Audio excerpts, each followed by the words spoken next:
2. Hello, Barry Slaughter Olsen again here from Washington, D.C. at the Middlebury Institute offices for Interpret America 6. And we are just about ready to wrap up lunch, but I wanted to take one more opportunity to talk to someone who is attending our conference, whom I'm sure you'll all be interested in hearing from.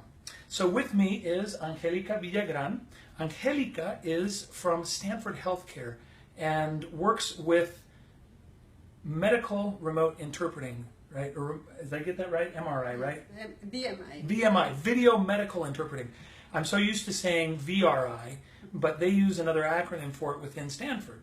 And Angelica, if I remember correctly, Stanford's been providing remote interpreting for medical settings for a number of years, right?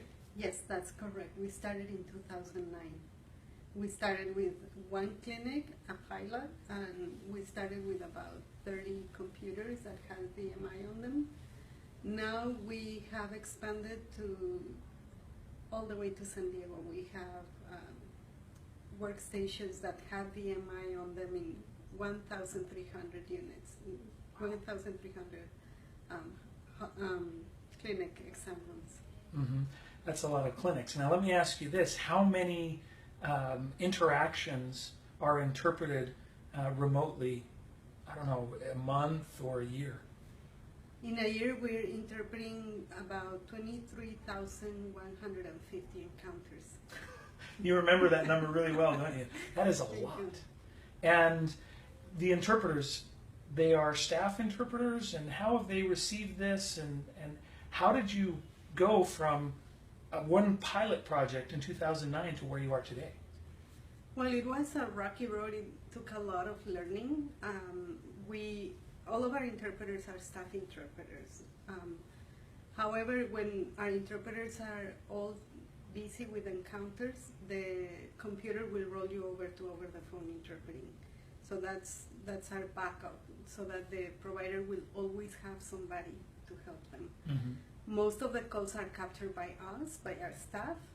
And at the beginning it was hard. It was a hard way to start because the interpreters felt threatened that video interpreting was going to take their jobs away, or that it was going to be difficult, and because not all of them were tech savvy. Myself, I was not tech savvy at all. I ended up learning from experiencing it. And at first we also had a system that was a little different. You had to go first through a dispatcher, and then the dispatcher would give you a conference room ID, and then you would log into that ID with the provider. So it took a few steps to actually get to an interpreter. And today, how many does it take? Today it takes 2 steps. The provider just clicks on the language they need and they get connected directly to the interpreter. There's no more dispatching done. There's no more writing an ID number, nothing like that. You just get connected immediately. It's on demand. It takes seconds to get connected to an interpreter.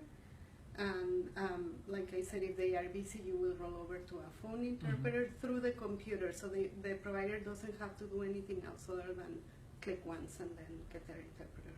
Okay, so for people that are looking, or clinics that are looking at possibly using video remote interpreting, I mean, what would be 2 things that you would say that they should definitely keep in mind? Make sure when they adopt this system, that it's good technology with very good audio and video, and that it's scalable, because you might start small, but you will expand for sure when people learn to love this system. Yeah, which I remember you mentioning that the doctors, actually the providers, prefer using video remote now? Many of them do.